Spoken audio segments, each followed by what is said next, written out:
good, and you? I'm great. Yeah. Introduce yourself as people know who you are. Kye Colors. I'm Kye Colors, 21 years old, producer, artist, CEO and founder of Wasteland Records. Yeah, that's pretty much what I can get. So you 21, got your own record label. Yeah. That's dope, man. Yeah. And so you doing crazy numbers out here in the city too. Yeah, it's gradually growing, you know what I'm saying? Been doing this for about 5-6 years, going on to 6, so. And it's primarily independent? Yeah, primarily independent. Hell yeah, that's dope. Well, I got me and my partners, you know what I'm saying? But yeah, I got y'all, yeah. Yeah, but we independent. I ain't got like, I'm saying by independent, y'all ain't got like no main. Bigger, no bigger label involved or nothing like that. Yeah. Everything out of pocket or, you know, from the ground up, you know what I'm saying? Yeah, that's dope. And I know you right now, you on tour, you got like 4 dates, I see. Yeah, next up is LA. Yeah, Payday LA show with Prez. So. Say with who? With Prez. Okay. His name El Prez. He well known out there. He been doing Payday LA shows for a minute now, like for years. You know, created platforms for multiple artists that then blew up. For like example, like I think he had like Blast on there. You know what I'm saying? Before he got popping, Dom Kennedy, you know what I'm saying? But just a long list of people that just went through that. So I'm just honored to be on that ticket. Yeah. Really, that's the last stop, bro. We was in Tennessee, you know, Nashville, Memphis, and I had a show here. So one night only, right? Yeah. Up at Uptown. Uptown Theater.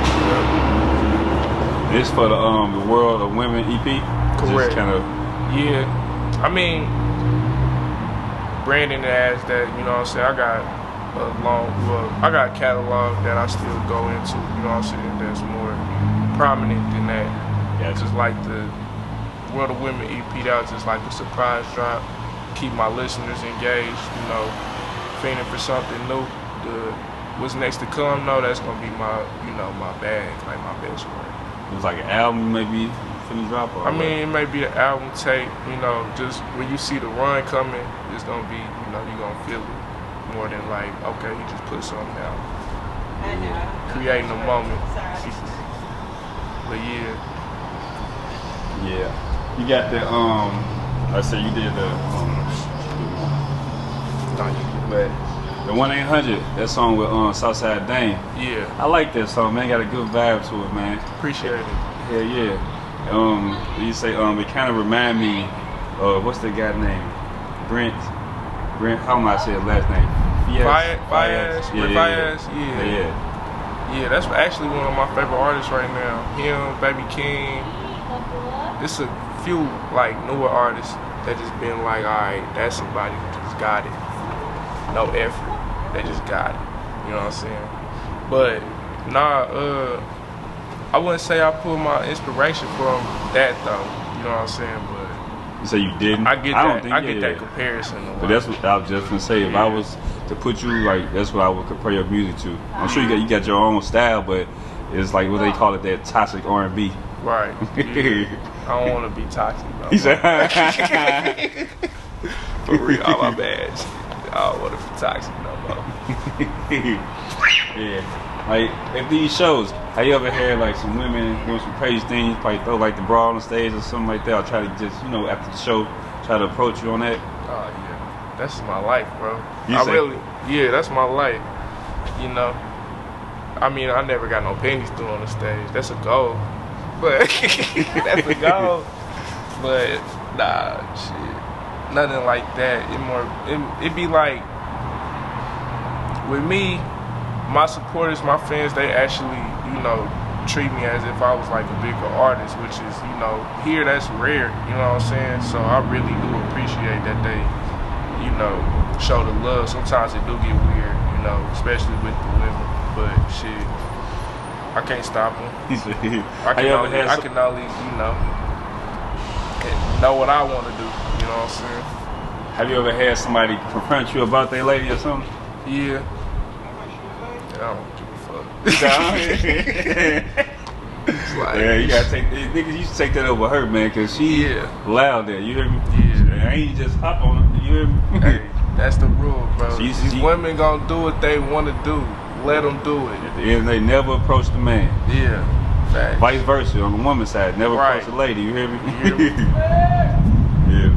Now, I seen you on the Spec Cypher. The side A side. I think y'all you on like Dadu World, and there was some other order y'all had like a little back and forth. Yeah, it was me, Dadu, and Ray Money. Yeah. That was a good time in my life, man. In my career, like I was just doing shit for fun. You know what I'm saying? Shit, I grew up with them cats, so it's like just doing that. Like in that moment, it was like, damn, we really doing this rapping shit. You know? Yeah. How do you feel about like the Kansas City music scene, like overall? How do I feel? Uh-huh. We got so much talent, not enough structure or resources, but everybody is turning into like they got their own backyard. You know what I'm saying? They people are now focusing on their connections and you know how to make their brand. They focusing on their brand. You know what I'm saying? And looking at the music as a business, like versus just trying to make a dope song and put it out. You know what I'm saying? Going into you know things deeper than that, like marketing and shit. You know what I'm saying? So yeah, it's heading in the right direction from you know years of you know grinding. Just grinding, or it's just been petty bullshit that don't matter. But you know we idolize these other cities for how they come together, or you know how they popping at the moment and shit like that. You know what I'm saying? But our city got a lot of talent. You know, people that I feel like you know deserve a chance, nigga, at least. But we get overlooked a lot. So with me, I'm just like, shit, I'm make sure I do my thing, you know, and make sure, you know, I'm making the right moves to break that barrier, you know what I'm saying? That's been over our city for a long time. Like, for example, W.O.W, you know, he doing that. Yeah, D-Walk, he killing it. Crazy, man. He going crazy. It's a long list, but I mean, shit, you got him. You got him already, from what I heard, yeah. I would say, you actually got a song with D-Walk. Y'all did a song last year? Yeah, 2020. Yeah. Well, have you ever talked about making more music together, or even shooting? Well, it's probably too late to shoot the video. It's never too late. It's never too late. Yeah, I mean, but shit. That's a dope song. Eventually we will. You know what I'm saying? D-Walk, he's a good friend of mine, so shit. We eventually gonna get back on some more music. So yeah. Now that sweet thing, that first verse, I want you to clarify that for me. Yeah. Were you actually talking about a woman, or was you talking about weed? I was talking about weed. Yeah, that's what I thought. I'm like, you know. That weed. That's a good metaphor. That's my baby. Yeah. That's my lady. I said, I'm like, what the hell? He said he 12-year-old had a woman for him. Yeah, that's the first time I smoked, bro. I really been in a place where I'm trying to slow down on smoking because I've been smoking for so long. You know what I'm saying? And it started fucking with my health, so I had to really slow down on that. What you mean, like messing with your health? Like breathing issues and shit. You know what I'm saying? So I mean, I definitely from 12 years old, you know what I'm saying, heavy smoking, like that. I definitely can relate. Yeah. I ain't started that young, but heavy smoking, yeah. I don't smoke anymore because, like you said, the health reason. Yeah. It has improved significantly. I gotta say that word. Yeah. But you also got the Keep Your Head Up track. It's like kind of like sample of the Tupac. Yeah, I didn't even use the sample. I just remade the beat. Yeah. No, they gonna still say it's a sample. Yeah. But shout out to Pac. Long live Pac. You say you made the beat yourself? Yeah, by myself. That's dope. Yeah. But I'm saying on that song, you got a bar in there that say, to my sisters, I'm right here with you. Even it say in his generation, yeah. Like, what do you mean? Like, elaborate a little more on that line. I mean, when I say that, I just speak on people who, you know, run away from, you know, their responsibilities that they sign up for. Not, you know, trying to be personal, like with my sisters or anything, but just like my sisters, my women. I know what you're saying in general. Yeah, like if you a man, you should be there for your child. You know what I'm saying? You a man, you should be, you you got agreement with somebody, don't run away from it. You know what I'm saying? Like, but I mean, it's a lot of things, and even with that line, bro, it's a lot of controversy behind it. Like, just shit.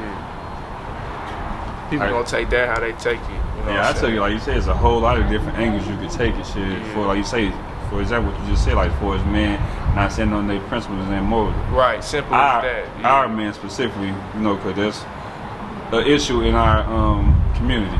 Right, and that line, it wasn't meant to tear down my fellow black men. You know what I'm saying? But it's real shit that need to be said. Right. At the end of the day.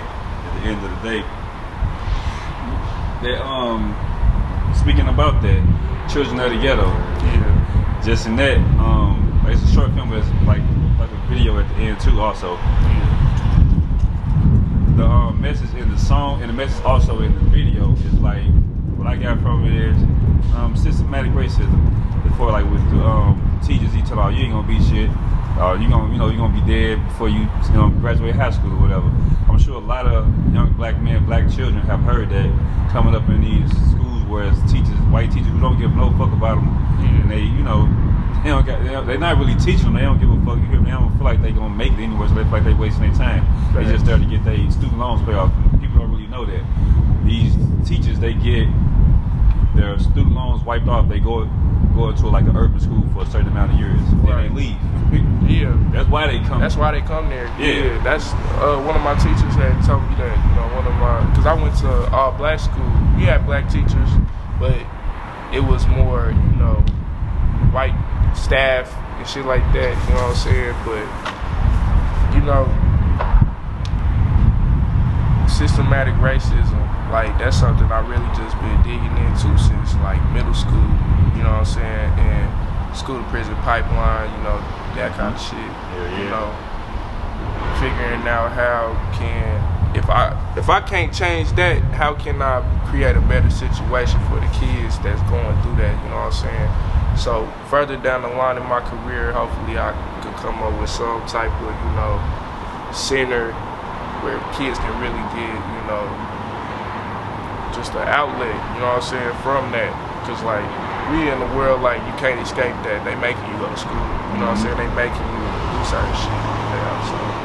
But when you leave there, it's like, damn, I can go to this spot and potentially work on art, music. It's closer to those schools that really face the heaviest in the inner city. Shit. But I grew up in South KC, so that's more so. You gotta take the highway to get there, but it really wasn't shit out there growing up. So, I really look forward to creating things like that. Cause when niggas get out of school, niggas gonna be on bullshit. The young niggas, like, when they ain't got nothing else to do. They ain't got nothing else to do, Yeah, they don't put the community centers and stuff like that in those neighborhoods, like back in the day, like it was. So shit, hopefully, I can create something that, make a shift. But that's further down the line, not too far, hopefully. Yeah, that's a good mindset to have. That's what I get from your music. It seems like you probably, coming up, you had your head bumps here and there. Yeah. You learned from those at a young age too. Was you 21? Yeah. Yeah. So at a young age, I was 21. I'm still doing some bullshit. Yeah. Shit. It took a lot of times for me to bump my head, shit. A lot more times after that. But just like, how did it feel? I seen you make a post that you came from an audience of 10 to 10,000, being on the big stage. How was that feeling? How was that feeling, bro? The first time I got in front of my biggest crowd, bro, I was nervous, right? And I could tell, the crowd could tell I was nervous. But, the more I understood what preparation, could do in practice, once I understood that I need to prepare for things, bro, like, I have to go through them, those trials, to where I see, like, nigga, ain't nobody show up, you know what I'm saying? Oh, people did show up, and when they do show up, I gotta make sure I'm holding up my end, because they came to see me. You know what I'm saying? Yeah. So, I mean, the more I got in front of bigger audiences, I got more comfortable. It's like, all right, it's not even like, I'm probably just looking at one person in the crowd because they rocking with me, you know what I'm saying? But I'm still, you entertaining, but you got your ass locked. I heard it from like an entertainer. They say they don't even be looking out.